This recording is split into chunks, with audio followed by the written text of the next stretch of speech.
Are you ready? Yeah, buddy, we're on. Oh, we're on. Hey guys, welcome back to another edition of the Dan Gets Rich Endurance Sports Podcast. Today is Tuesday, April the 5th, and this is episode 4 of season number 4. Please follow us on our social medias at Dan Gets Rich on the Instagram and the Facebook, and please hit that subscribe button on whatever platform you consume your podcasts. My name is Richard Parks, and I'm joined by my favorite, very wealthy podcast co-host, Daniel King Dan Cole. How are you, Dan?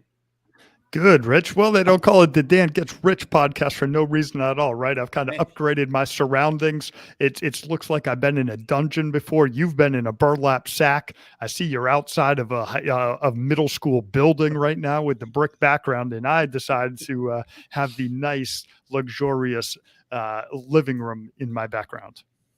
Yeah, you've upgraded and I've downgraded. I've gone to the middle school, side of the play yard brick facade. And look at you and your nice home. I expect to see Sky walking in the background any minute with groceries and dinner being served back there. Just things are going well for you. No, this is my layer here, Rich. No other Oh, people are allowed. she's not allowed. This is my this is my Understand? personal space. Understand? You we just have, what you have we're- in your background really looks like when you played kickball in middle school and you're kicking at the side of the school. That's kind of where you look like right now.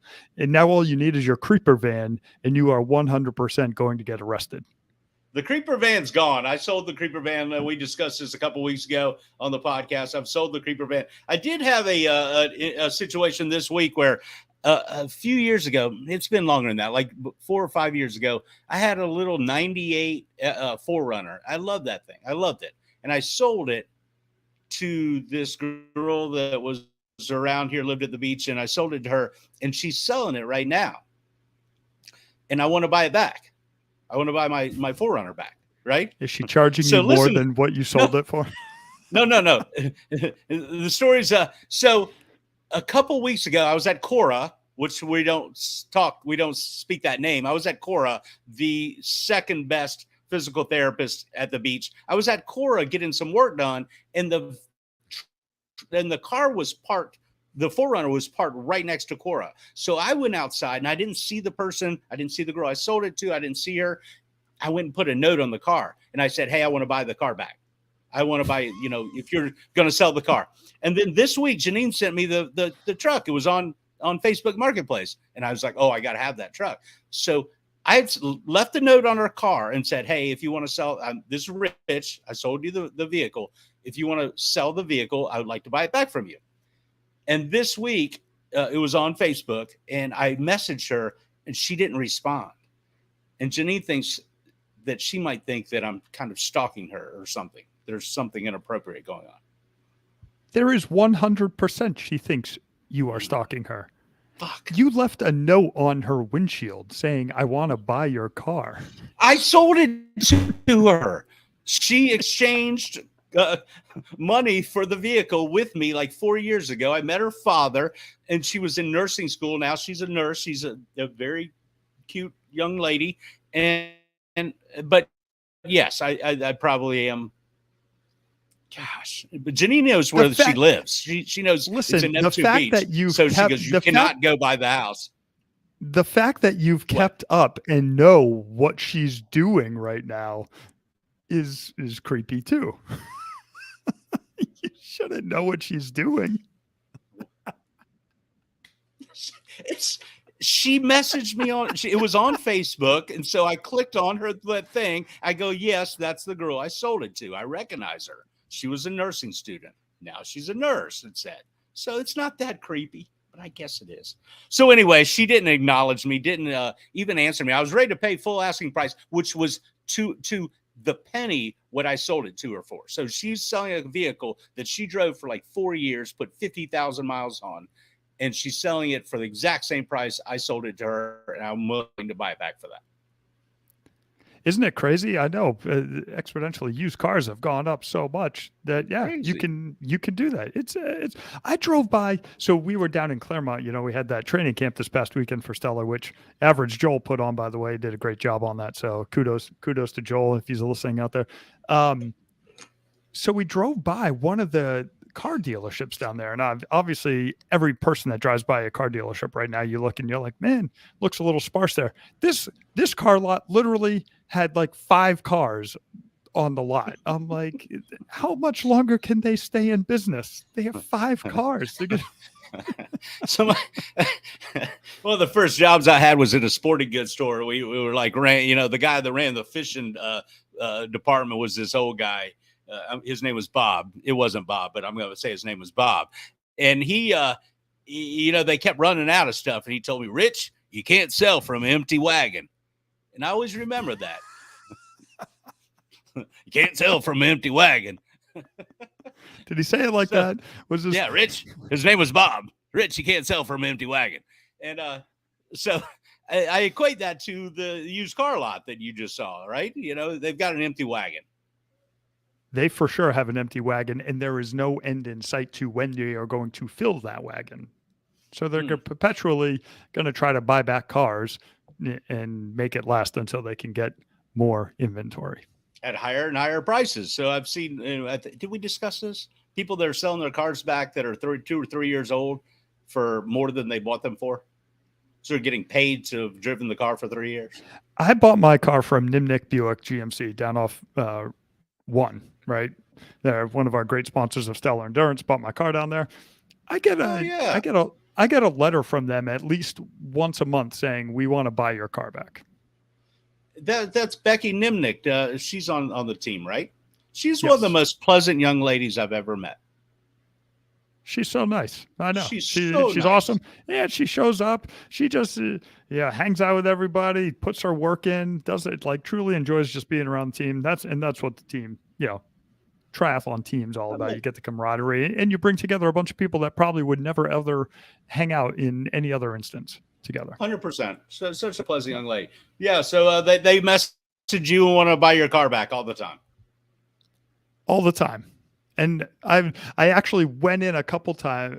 I went in once and got it priced, my car priced at CarMax, and then I went to the dealership and I went and got it priced out because I was like, why not? Why not? Let me just take a look and see what they have. And I was looking. I want to get a little bit bigger car. I kind of have the crossover. I got the GMC Terrain. It'd be nice to have a little bit bigger car or 3rd row seating, whatever, so I could easily put my bike in and all my other stuff in there. So I kind of been looking around, but I was getting, over Kelly Blue Book value for my car, which, it's crazy that they're doing that now, but because then they got to turn around and sell it. But you didn't bite. I did. No, I have not. You didn't bite. I still got the turn. You know what? This was my problem. And not at the Nimnik dealership, but when I went to CarMax and then I went to one other dealership and they were so pushy. I went and test drove one car and the guy's like, "You ready to buy?" I'm like, "Hell no." I'm like, "I didn't even like the way this car drove. Why you wanted me to go in and sign papers on it?" I was like, "We're good here." For a hot minute, I was really excited about getting a new car. And then that phase kind of went by the wayside. And I'm still on the Terrain. Yeah, new cars for me. I like a vehicle that gets me from point A to point B. I don't need all the accoutrements of a very, very fancy car. So I'm happy with my car now, except it gets like 8 miles a gallon. The Tundra. It does. My truck doesn't pass a gas station. It doesn't pass a gas station without saying, "Hey, let's stop." Hey, just so you know, I have confirmation. One of our listeners, Juan, who owns the Running Elements, just said 100% creepy, Rich, that you left a note on their car. 100%. I don't know. Juan should speak to creepy. Let's go. I love you, Juan. Man, wow. Let's go. He did have some comments last week about, I think I don't even recall this, but I think we were talking about Juan's calves last week, or maybe the shoe of the day down at Running Elements. They do a shoe of the day thing. It's the calves. Yeah. So 100, by the way, nice 100% he was flexing. There no chance that he was not. Of course. Of course. He was standing on his tiptoes, making those things look good. They look good. He's got nice calves. He's not got nice calves for a grown man or semi-grown man. I love you, Juan. Oh man. I don't even know where we go from that. We do have some triathlon news. Hey, so seriously, Sam Crozier's getting into the latter part of his race schedule for the Guinness Book of World Records. Obviously, has already passed it. He was doing the double this past weekend. Raced at Ocala on Saturday, and he was sitting there. He had to get to Galveston to race on Sunday. He texted Sky at about 6:00 at night, saying his flight got canceled and he's still trying to make it to Galveston. Meanwhile, he's got a race at 7 a.m. the next day, trying to get out there. And so he's got 13 hours to get to Galveston. 13 hours to get from Ocala to Galveston and get his bike, maybe get an hour of sleep. I don't know. What do you do at that point? I don't know. How far is that? How far is that? It's got to be it's close. Far. Like, you're not driving. It's like a 9-hour drive. You got to take a flight. 100%. Anyway, so we're sitting there. So he texted us saying, "Hey, I'm sitting here in the airport. My flight's canceled. I don't know how I'm getting to Galveston." And then we didn't hear from him. So we're like, I wonder if he actually made it. But in true Sam fashion, he made it to Galveston and he raced and finished. So he finished the double, somehow made it there. I don't even know how he got there. It's a terrible story because I have no information about what went on behind the scenes. I'd like to hear about it. I don't have any. All I know is he finished twice. I asked Sky the other day. Sky's been coaching him throughout this time. I said, how many races has he actually, how many 70.3s has he actually completed now? I said, he's coming up to the end. The last one's going to be Chattanooga. And she goes, he doesn't even know how many he's done at this point. Like, I wish I could say to a true T, hey, he's done 38 races or whatever. He doesn't even know. He's been flying around the world for the past year and has no idea how many races he's done. Well, hopefully he's been documenting it all on video, and he'll have the Sam Crozier movie night at the Endurance Exchange next year. Yes, he would be much better than Eric Benz. Because we have been to a movie night at Endurance Exchange. Hey, did you ever? We talked about this last week. Did you ever get any notice from about Podfest? Are we not going to Podfest? Are we not invited to Podfest? I think we're too big for Podfest right now. We didn't get invited this year. That's disappointing to me. We were a true staple the first few years. So, and all of a sudden, Podfest is too big, or we're too big, or they're too small, we're too big. I don't know. So we're not going to Podfest. I wanted to go. If I message them, they would for sure have tickets for us. Let's do it. So message them. They're right down the street in Jacksonville, Florida. We're in Jacksonville. They're over on Phillips Highway. We'll bum rush their office there one day. We should just show up and put a DGR sticker on their front door. That's what we got. 4 seasons and 4 episodes, bitches. Let's go. Hey, we did get called out this week from somebody who talked to me about we use the word endurance and triathlon and endurance podcast very loosely around here. We didn't have much content from triathlon and endurance sports. So I'd like to go right into basketball. We had the finals of basketball yesterday. We had Kansas came back from an incredible 15-point deficit to defeat the bitter rivals North Carolina to win their 4th national championship. Did you watch the basketball game?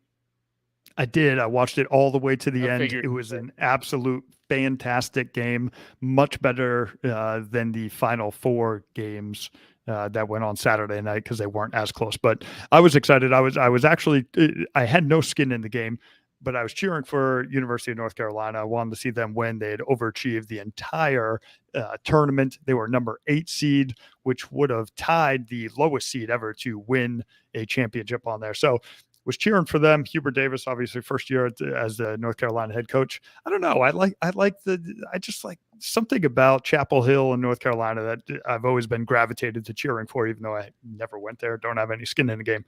It's sad to see them come up just a little bit short and blow one of the biggest leads. I don't know. Do you say that they blew the biggest lead, or Kansas just played extremely, extremely well in the second half? I didn't see the game. I didn't watch the 1 second of the game, but I imagine it's a little bit of both. I think that you have to, you have to go cold in the shooting. You have to go cold in the shooting. You have to miss some free throws. You have to miss some threes, and the other team's got to play lights out. And to be down by 15 points at halftime, that's a mental game. That's a mental game to go into the locker room being up 15. Man, they were celebrating. They were. They were all grinning ear to ear. They were doing like they're flexing. Like woo woo. We're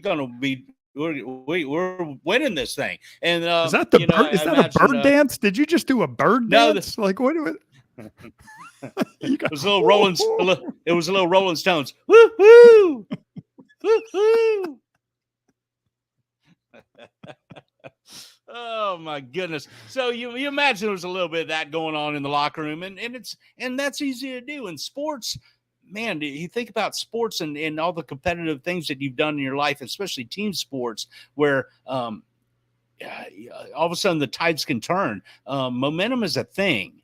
It really is.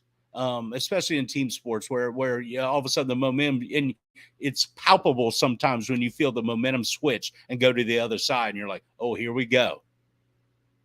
There we go. That's what happens for sure. So North Carolina went on I think it was a 20-4 run to end the half. Boom, up by 16 at that point. Starting the second half, all of a sudden Kansas comes out. They get a steal. They come down. They shoot a 3-pointer. Boom, they hit a couple shots in a row. Before I even realized it, with less than 6-point game. 10 points, I'm sorry, 10 minutes into the second half, they had erased the entire deficit. I mean, all of a sudden I looked up and I was like, holy crap, it's 46-45. Like boom, it happened so fast. You didn't even realize it. And then it went back and forth. There was a bunch of lead changes.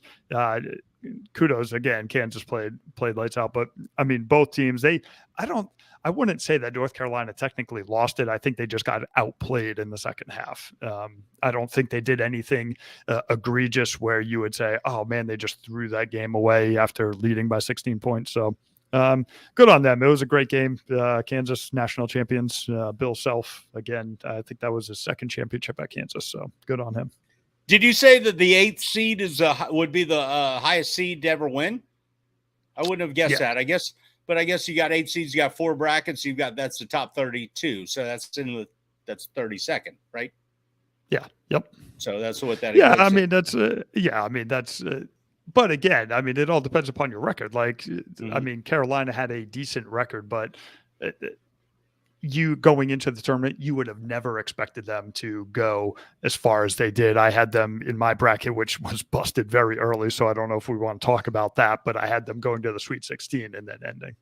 Well, listen, I don't think you'd be alone there. I read a thing where ESPN had 2 perfect brackets after 24 games in the tournament. So out of 17.3 million entries, they had 2 perfect brackets after 24 games.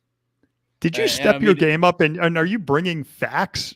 No. I just I read on the interweb. You've seen that thing? It's the interweb. You click on it. There's information. Apparently, my mother has finished the internet, so she's done with it. She's seen it all. But there's still some for me to learn. So 95.6% of the people had Kentucky going to the Final Four, and obviously we all know that what happened to them. They lost to St. Peter's. So 96% of the entries, 17.3 million entries were done right there.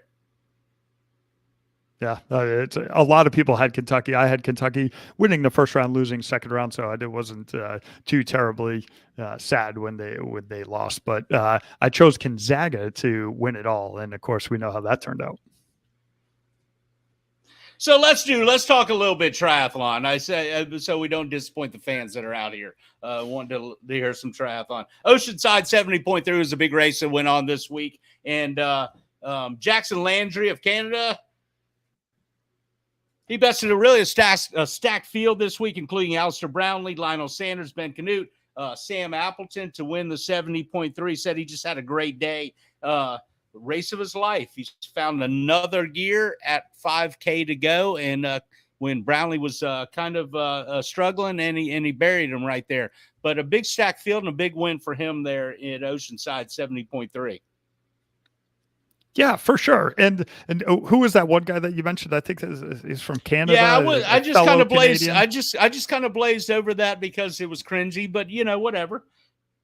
I knew you were going to say that. I knew it. I knew you were going to you were going to jab that one in there. I just knew you. I know you so well.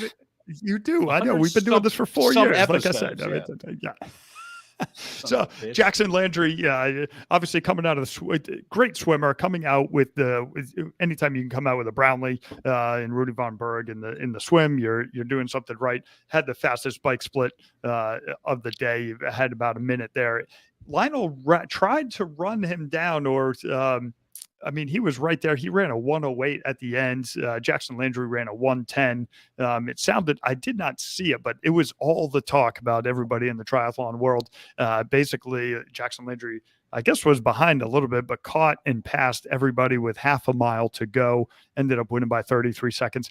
The times are blazing fast. Who you talk about? He did a 3:45. And when you talk about Oceanside course, a little bit more hilly, it can be windy out there. The bike splits were a little bit slower. You talk about the pros doing 2:07, and you've actually seen some of the pros in a, I've seen Starkowitz go like 154 at some of these races. So obviously it was a little bit slower than what they typically do. So it must have been a pretty hard day out on the bike course, but blazing fast runs. Like when you talk about all the top 5 all went under 112 running. I mean, that's ridiculous. How fast do you need to be on a podium nowadays? Real fast, Dan. Almost Dan Cole Rich, Dan Cole fast. Hey, They're doing. Where's Oceanside? Is that New Jersey? California. Is it in California? Man, yeah. I'm not very good at geography. I thought it was Oceanside, New Jersey. That's how dumb I am. On the women's side, we had Taylor Knibb. She continues to shine after her first 70.3 victory. She finished 3rd in the World Championships last year, and this is in her second start. And she continues to be a shining new star in the field, almost a prodigy, I think.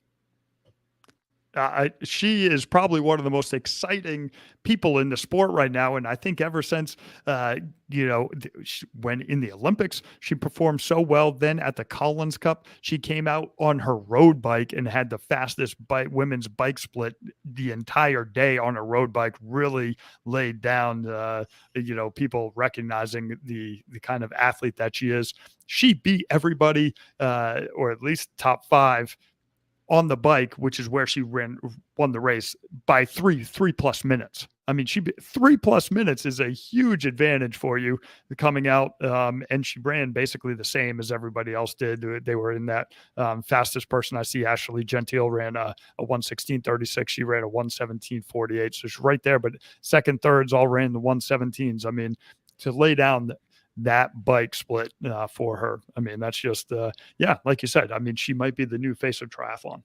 So Knibb, she was the silver medalist in the Olympics in the mixed team relay. And she's been excelling in some of the shorter distances, sprints, the middle, and now the Olympic distance, not the shorter, in the middle distance. When does somebody like that, or do they ever take the jump? Do they jump to the long distance? Does she lay down some foundation? Does she just do what she's doing right now? Does she ever have to make the jump, or does she just say I'm a middle distance, specialist? I think you could say you're a middle distance specialist. I mean, you see some of those athletes that just, they love the draft legal that you get in the Olympic style. When you get into the Olympics, they love that distance. Then you get to the 70.3, you push a little harder. With the with where she's at right now, I mean, yes, eventually, if you really had that itch and you wanted to test yourself over that 140.6 miles, go ahead and do it. I mean, obviously, the training is going to go to a little bit different level. I mean, when you talk about like Christian Blumenfeld, his training schedule was basically already generating him to perform at the 140.6 level, even though he's only doing Olympics and halves, or I should say the Olympic distance and half distances. So if she wants to, I mean, really, the world's her oyster. She can do whatever she wants right now. She's probably the hottest thing in triathlon right now, and especially with Lucy Charles Barclay kind of out with that stress fracture in her hip. She's out of the world championships. She's out of the sub-8 competition. Someone like her probably could slip into, maybe that sub-8 category if she really wanted to go after it and kind of create some sort of, special case for herself to go out there and do it in perfect conditions. I think she's very young relative to most of the other competitors. I want to say she's either 23 or 26. I think she's 23. I'm not sure. Yeah, and I'm not going to look that up for you, so I'll take your word for it. Thank you very much, Dan. Holly Lawrence, she finished third behind Nib and Brazilian star Luisa Baptista, which is the best name in triathlon, Luisa Baptista.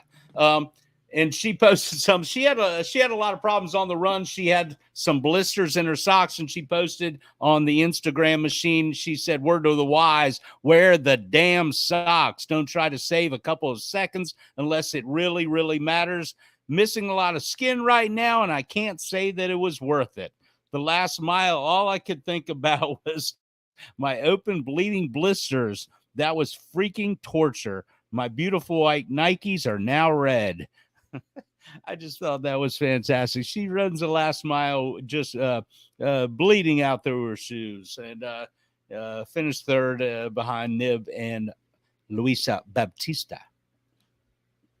Yeah, I've never been a fan of running without socks on, and I know a lot of people do it, not even in a sprint triathlon. Again, I'm not the level athlete where I ever need to worry about winning, but I'm not going out and running without my socks. I'm putting my socks on no matter what. I know a lot of people that don't wear socks. You know what else is funny? Who's been really pushing the socks?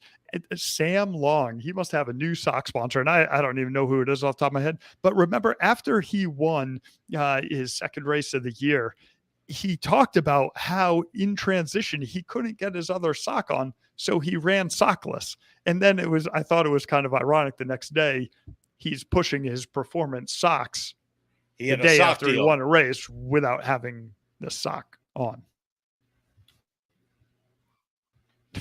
Yeah, I mean, a sock company takes advantage of that, hops on it, and says, "Hey, we're going to sign Sam Long." He's talking socks. One of the other big news out of the day was Danielle Reef. She finished. Technically, I guess she finished 10th, but she got DQ'd for speeding in the downhill. But she finished 10th. So you talk about an opportunity for someone like Taylor Nib to kind of take over where some of these other people are faltering, and for Danielle Reef to finish 10th in that field is kind of surprising also. Yeah, I mean, earlier or towards the end of last year, we were saying, are you taking right for the field? Like, that's how quickly the sport of triathlon changes. I mean, there was nobody that was even competing on her level as far as for the most of the last 2 years. And all of a sudden now she's finishing 10th. And, now she's not even really, I mean, she's still a name that people are going to pick. But I think as far as hotter names go, there's other athletes out there that are making a bigger name for themselves right now. 10th in that field is almost irrelevant. Seriously. I mean, once you fall out of the top 10 or close to that, you almost don't even get in the conversation. And so for that, hey, what is speeding downhill? They have a big downhill and you're only allowed to go certain speed. Is there a turn at the bottom? Is that what's going on there? There are, and I've known people have been DQ'd on that. Yes, it's for safety reasons that you're not allowed to exceed a certain level, and they have a speed sign up so you can see how fast you're actually going. And when you pass that, obviously, safety's first on that course. And yeah, they've DQ'd people before, and it's just kind of crazy that that they do it that way. But I mean, hey, you're either going to bomb down the hill, or But again, you talk about those couple seconds. I mean, I'd rather be upright on my bike than sliding down the hill, right?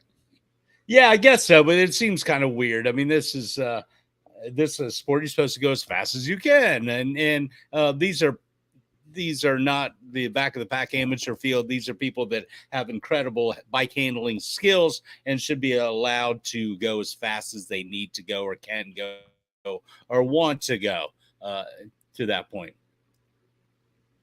Yeah, there's no doubt. You are literally in a race. You need to put your head down, go as fast as you can. I mean, that's you're not conserving any energy. I mean, you're out before everybody else. And I understand that for the age groupers, kind of you have to have that stuff. And again, we've had people on our team in the past, and one person.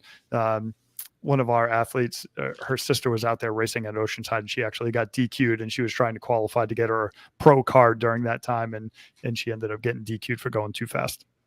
So a DQ is done, one and done. There's no warning. There's no drafting. It's not like drafting where you might get a warning, you might get a 2-minute penalty. You're done. One and done. Nice. Our comments are funny. That's kind of cute, Dan. Yeah, you like that? Yeah, Cam wants you to come home. That's awesome, man. That makes me happy. That brings me joy. I know. That's funny. So we better wrap this up. We got to keep this under an hour here, so we can so I can go home. Oh, we got more than enough time. No, I think we can keep it under 34 minutes if we try. That's it, Rich. We're wrapping it up. We're good, buddy. I'm about done. Also, did you see the Collins Cup captains were announced? And it really looked like Norman Stadler and Natasha Bodman were out there to ruffle some feathers and flex their muscles out there. No, tell me the stories. I don't know this. Norman Stadler, Natasha Bodman are captains for European team, USA. We have Dave Scott and Julie Moss, and then on the international team, you have Aaron Baker and you have Craig Alexander. But I think, as we talked about, it got a little chippy there during the Collins Cup. I mean, during some of that, there was a lot of trash talk prior to and kind of during the race, and I think it really started out in jest, and then people really took it seriously at the end. Well, Norman Stadler and Natasha Bodman kind of came out, and I saw a quote from Natasha, and it said, "We expect to leave, no doubt, that Europe dominates the sport and has no rivals in the sport." And Norman backed it up. I love it. But I said, he said, "We don't want to win. We want to dominate this competition." I love it. I think that's what's lacking in the sport. We need a little trash talk, a little push and shove. Yeah, no, I agree. It's I didn't see any comments from the other sides on there, so I don't know if they are conceding this already or what they're going to do at that point, and maybe they'll just shut their mouth and let the racing do. But I mean, when you talk about the Europeans, you have Martin Van Ryle, you have Christian Blumenfeld, you have Alistair and Jonathan Brownlee, and then you have Laura Phillip. That's a pretty strong team. They expect, Natasha said, they fully expect to win every single race that they have. I love it. Let's trash talk. Let's go. Do you want to see right out of the gate, if you're the Europeans and you set that precedent, are you going out just to stomp everybody you put your best people very first out so you can say we are destroying everybody during this competition? I like that strategy in anything. You put your best people out there and make anybody else start out from behind. It's much harder to come from behind. So you just get your best guy out there, best girl out there, and you crush them.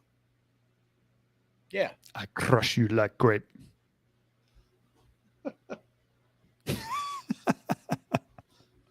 You like that? Yeah, so it'll be interesting. August 20th is the Collins Cup, so it'll be interesting to see what goes on. I don't know when the teams are going to be fully announced, but looking forward to that in the near future. So again, I think it was a great event, the inaugural year that they had it, and can't wait to see what goes on this year.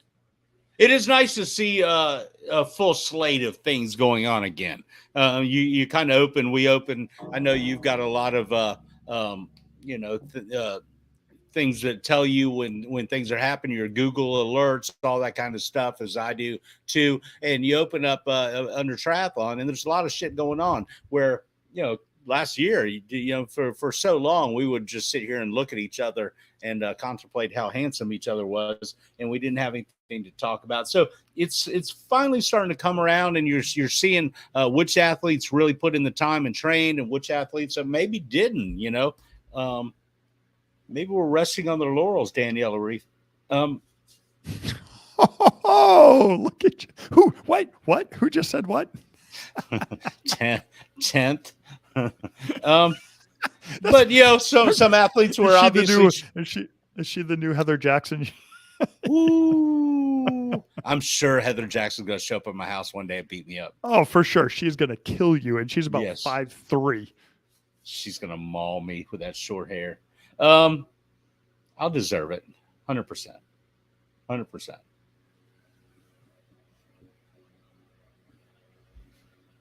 Yeah, I mean, we both deserve everything that we get. When Eric Burns shows up and kicks my ass, that's the same thing. But I'm still, Burnsy, you show up, buddy. We're going after it. Oh, my God. That's so ridiculous. Eric Burns. Wonder what he's doing these days. I haven't heard a word. I don't follow him on the Instagram or anything like that, so I haven't heard much from Eric Burns. What's he Rich, into? we don't What's follow anybody on any social media. You know what I decided? Joel needs to do our social media. We were at a training camp at Claremont, which he put together. He's out there taking pictures and videos during the entire weekend. And of course, I'm like, Joel, stop with the pictures, man. Let us just do our thing. And not everything needs to be documented. He's like, no, I got to take the pictures. All of a sudden, yeah. Good. All of a sudden, it's Monday. We got back Sunday night. It's Monday at lunchtime. He throws together this video and all this cool, transitions from photos to videos and all this stuff. He's like, yeah, this took me about 30 minutes.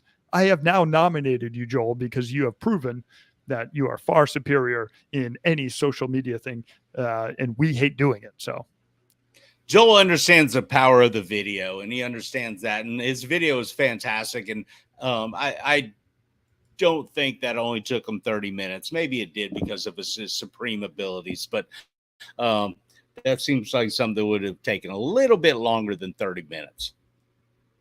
I don't know, man. Average. No. If it did only take him 30 minutes, is because he's good at it.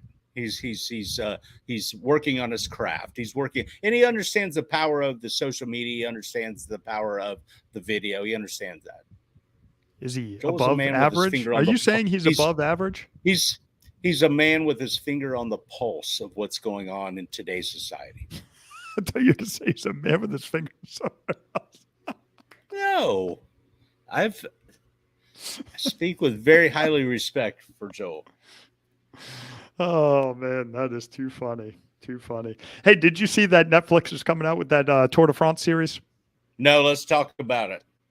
Well, I don't have a lot of information about it. I just saw that Netflix was coming out. They're actually doing a behind the scenes. So they have 8 teams that have signed on to go behind the scenes. So they are following from March until July, 8 teams on the Tour de France leading up to and through, so people can get a kind of behind the scenes of what everything goes on into one of the most grueling sports or events that they have in sports. And it's just, I don't know. I think it's going to be kind of interesting. There's been a lot of talk because a lot of teams didn't want for people to see what goes on behind the scenes, how they train, how they recover, et cetera, et cetera.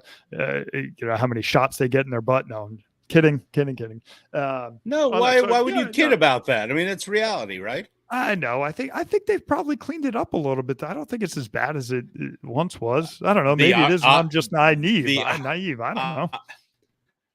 The operative word is a little bit. I still think that shit's going on, and it's going on. Everybody, those guys are trying to get an edge, and the edge is not that big. They're trying to get small incremental edges, and they're believe me, man, they're still trying to do it. They might not be flying, whatever, white blood cells all over the world, blood bags around. Yeah, but some shit's going on, something's going on. So yeah, I would love to see that too. How many of those riders do you think are still doping? Everyone. I would say still? all of them. Yeah. Really? Okay. In some way, shape, or form. And if they're not, they're not performing at their best. We've discussed this before. I want to see the NFL. I want to see them juiced up. I want to see them all. I want to see 345-pound guys running 240s running into each other. Do it all. Do all of it. Everything science can give you. Let's see it. Wow, that would we have talked about that, and it would definitely be interesting to see. Obviously, health comes into a play at some point. Rich, do we not care about their health? We just say screw it. You're getting paid lots of money, and you're just gonna do this, and yes, okay. And then you're gonna hate your life later in your career. Anyway, so the Tour de just go back to real quickly on the Netflix series from March through July through the end of the Tour de France. They're doing this, but it's not going to be released until right before the Tour de France in 2023, which is kind of disappointing. I think they could wrap up the tour, and then they could kind of keep the interest in cycling a little bit longer through those winter months when nobody, when people are indoors and they want something to watch, they're on their trainers. I think that'd be a great thing to do during that time, but it doesn't sound like that's going to happen. I wonder what what team are they following? Are they following a team? They just doing it all? No. So they're doing 8 episodes. They're following 8 different teams. So they have the AG2R Citroën team. They have Alpecin Phoenix, Bora Hansgrohe, EF Education, Groupama FDJ Cycling Team, Ineos, Team Jumbo Visma, and Team Quickstep and Alpha Vinyl. So yeah, I mean it'll be interesting. You have some of the top teams that they're going to be following, so it'll be interesting to watch that. So out of those 8 teams, how many Americans are on those 8 teams? Probably not many. Yeah, I was going to say 10%. Yeah, man, if it's 10%, you would be surprised. I'd be surprised. Yeah. I thought I was overshooting it, but that makes sense. I mean, so then what does the the interest in the United States is not obviously what it would be in Europe and other countries. No, for sure, but I think cycling's getting bigger. I just maybe I'm just full of shit and don't know, but because you're a good cyclist. I'm not a good cyclist. There's so many people that are so much faster than me that you just sit in awe with what some of these people could do. But I don't know, I think it's I don't know, I just think the behind the scenes thing is going to be really cool. I'm into that. I think because you are going to get a view that nobody's ever had before, and what actually goes into. Everybody always talks about like how grueling it is, but until you actually see it behind the scenes and what the athletes are going through, I think you'll get a much greater appreciation for it. I agree. It'd be interesting to see what they go through day to day. Imagine getting off a ride that strenuous, 150 miles or whatever they're doing, and have to do it again tomorrow. We're going into the mountains. Let's go. We're going to go. We're going to go day to day. Yeah, we're going to go climb that. And on your day off, you're still going to go for a bike ride. I assure you, on my day off, there would be no chance I'd be doing anything. Somebody's rubbing your legs for 9 hours. That's probably what happens to you anyways, right? This guy rubs your legs for 9 hours. 9 seconds. Yeah, that's about right. Yeah, 9 seconds sounds about right for you.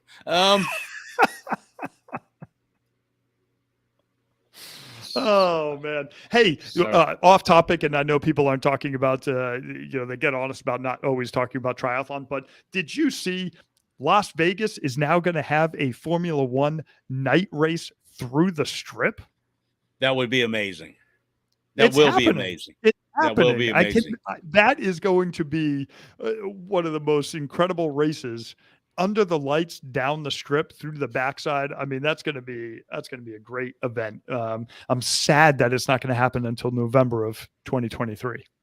So you get yourself a room in the Bellagio, and you're on the 17th floor overlooking, and you can sit there and watch the car's just blasting by. How fast do you think they're going to go down the strip? 140 miles an hour. That's it. See, I was thinking they were going to go don't like know. 200. No. Do you think so? How long is the strip? I mean, it's a very long, a couple miles, all the way down to the stratosphere. It's very long. I mean, come on, man. Yeah, they could definitely get to 200, but I don't know if that would be the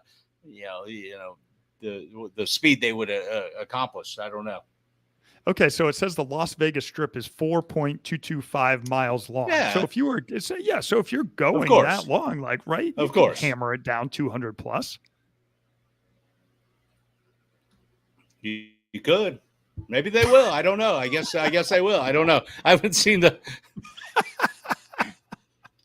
If you're going from the south end, which is in the south, is like the I don't know, the Hooters restaurant down there, all the way to Stratosphere, you could probably go pretty quick. I guarantee you somebody's gone 140 on that road, regardless, and not Formula One. Yeah. Oh, for sure. So it says it's going to be a 50-lap race. Okay. Yeah, I mean, that's they're not going to be. Yeah, they're not going the whole length of the strip. Why not? What if it's if it's like how many miles do they do in F1? Are they normally like 250 miles? Yeah. Okay, so maybe they're doing 2 miles down the strip and 2 miles on the backside. Oh, we're speculating. They could be. I don't think they're going to go 200 plus miles an hour, but maybe. Formula One is no joke, man. Open wheel stuff. That's crazy. No, it's not. I would never do that. That's okay, crazy. Here we go. Here we go. It says, so I'm looking it up as we talk. Fast track facts. It says there's 14 corners, there's 3 straights, there's 2 DRS zones. The circuit lengths, it's 3.8 miles. It says the anticipated top speed is going to be 212 miles an hour. In Las Vegas. In Vegas, down the strip. You are, so it looks like you go down miles per. Yep. That's insane. Right? How crazy is that going to be? It looks like you're going right by everything, Mirage, everything. It looks like you turn down by where the Bellagio is, right around the Bellagio fountain. That would be perfect. When is this? Can we go? Yeah, Can we get a press pass? Can we get a press pass? Media credentials? I think we need to have a few more listeners. No, we don't. They don't know. Yeah. They don't know. That would be awesome. Yeah. And anyway, so that's in, Rich. I think what is the fastest? What are the fastest speeds that they on Formula One? They doing 230? I don't know. Let me look up. Seems like 230 is a number. I don't know. I'm a 112 NASCAR guy. I mean 212. Yeah, 212. So the fastest speed, it says the fastest speed ever achieved by an F1 car is 397.36 kilometers an hour, which if we do the math on that, it's like 2.6. 238 miles an hour, give or take. That makes sense. So that means they're only going 20 miles an hour less than the fastest speed ever recorded down the strip. Let's go. I'm in. Let's go.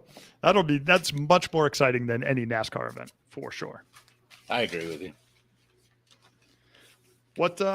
So we talked about the NCAA tournament. Obviously, I'd be remiss if we did not bring up the green jacket, which is going on this weekend.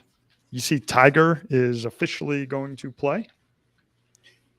I saw Tiger walked out for his practice round, and you would have thought it was he had won the Super Bowl parade. It was the people were going crazy for just him walking out to his practice round. They said 35,000 people watched him play. Just him. They followed him. They followed his group. He was playing with Freddie Couples and Justin Thomas, and he played 9 holes, and 35,000 people were following him, they said. That's awesome. It was good. Great for golf. You know what? It's good to see. It's good to see Tiger. Since all the stuff that went on with him, he's a person now. You know, he's very personable. You see him laugh, you see him smile, you see his emotions, good and bad. And I feel like early in his career, until some things kind of went bad for him, he was very stoic and very just, one-dimensional, only in golf. And his personality comes out now. I saw him walk up and just, hugging people today, and the old Tiger never would have done that, never would have done that. So it's good to see the evolution of the man, not just the player. Yeah, no, I agree. I mean, it's fun to see him interact with people. I think now he sees his mortality. He realizes he's closer to the end than the beginning. He's done almost everything that he can. There's only rare instances where he can actually compete now. I think Masters is definitely one of them. I don't think this year for competing, because it looks like he still has a little limp from that car crash that he was in. But nobody knows those greens and those fairways and every inch of that place as well as Tiger does, except maybe Freddie Couples, because I think Freddie's played in like 35 Masters or something ridiculous like that. So it'll be interesting. So a pretty good guy to go out and hit practice rounds with. No doubt about it. No doubt about it. But I mean, what do you think? Does Tiger have any chance of competing? It would be. I think, of course he does. Of course he does.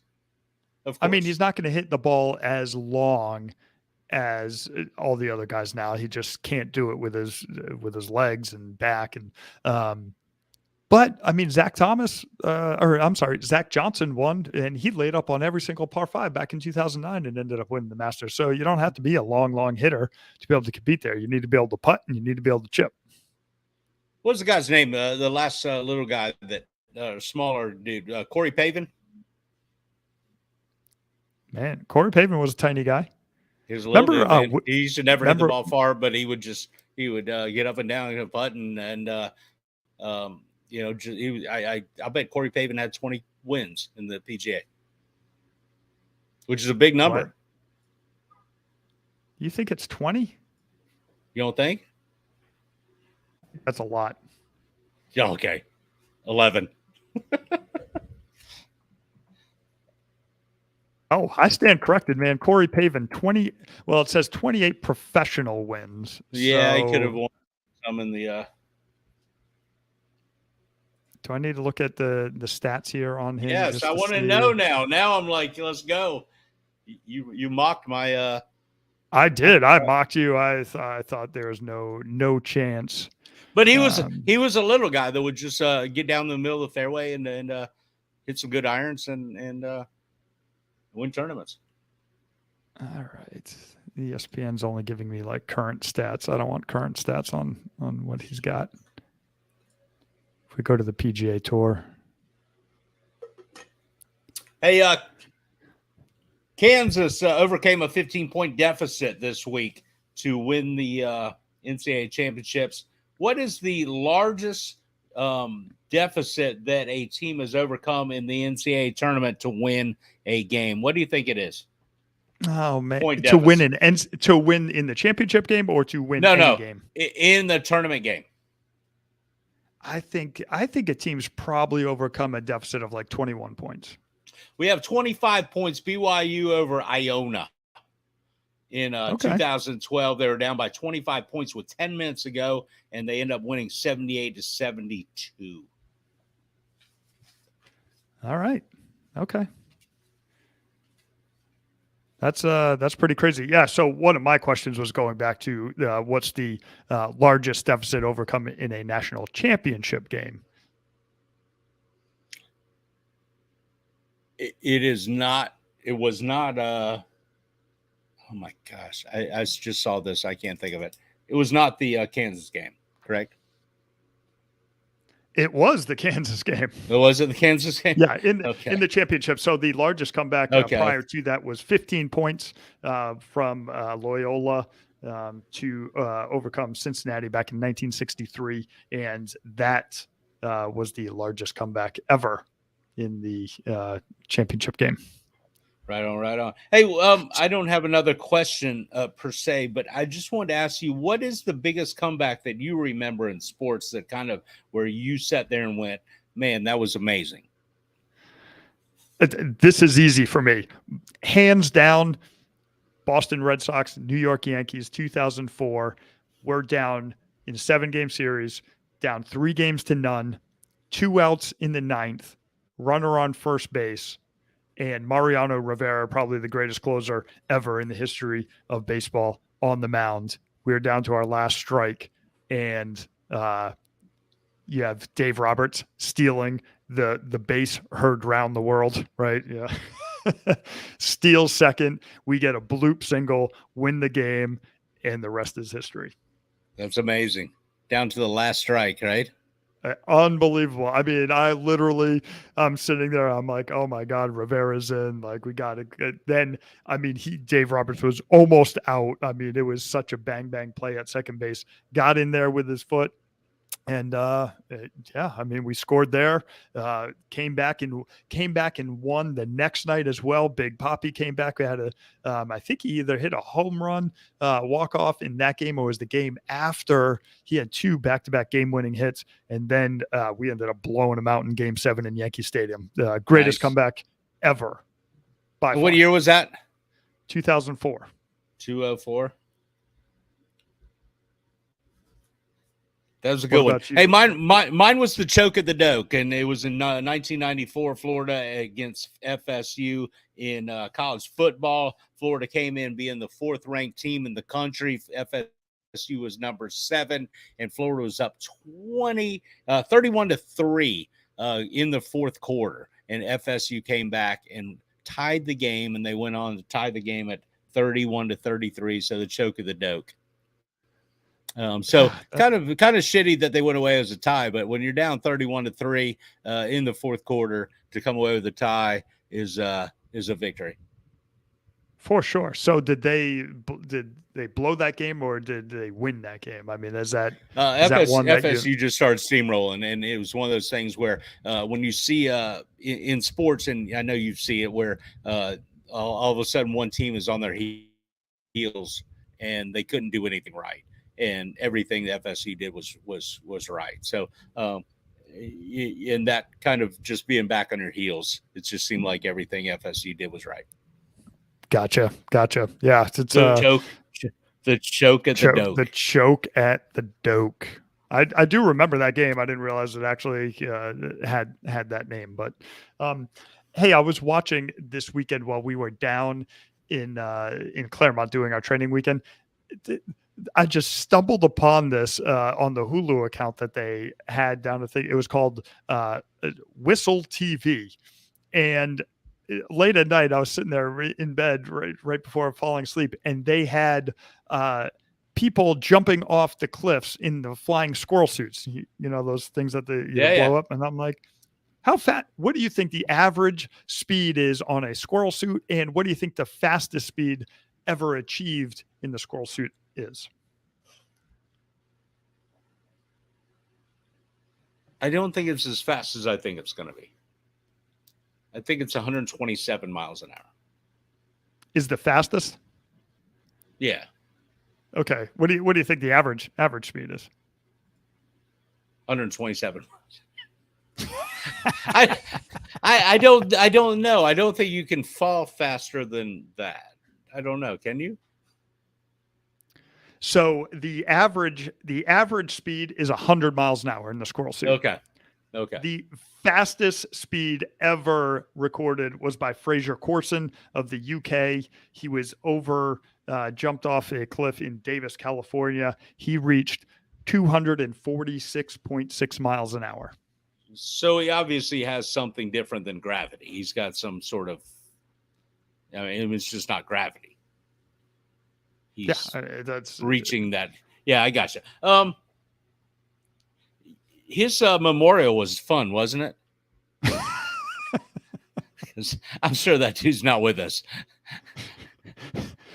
I don't even know. First of all, not fun. It wasn't fun. It was his memorial. It was a very heart-wrenching occasion. Yeah, standing on the edge of a cliff like that, and then say, "Oh, I'm going to jump off in this little blow-up suit that they call a squirrel suit," is not my idea of fun. I'll hold my arms out. It'll be fine. It'll be good. What could go wrong? What could we go wrong? Anyway, imagine 246 miles an hour. Like, you must be tucked in like some position. I don't know, man. They say the closer you get to the ground, the faster you go. That guy must have been like 2 inches off the ground. Explain that to me. Give me some physics there. I have no physics. It was like 2 a.m. and I'm watching Whistle TV and sky jumpers off the squirrel suits. I have no physics for you. I'm sure Juan could come up with some. Juan, tell us, please enlighten us about why.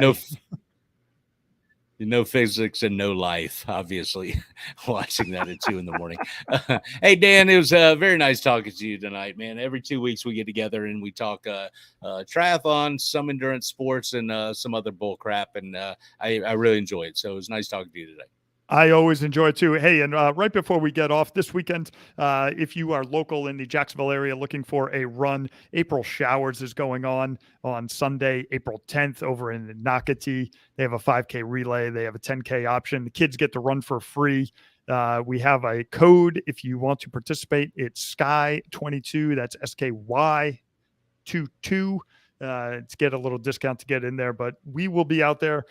We have a lot of people from Stellar Endurance out there racing. So if you are local to the area, haven't done it, it's a flat, fast course, and you are supporting a great cause. So if you have some time out there, go check it out. I love that, man. That's awesome. Yeah, come check it out.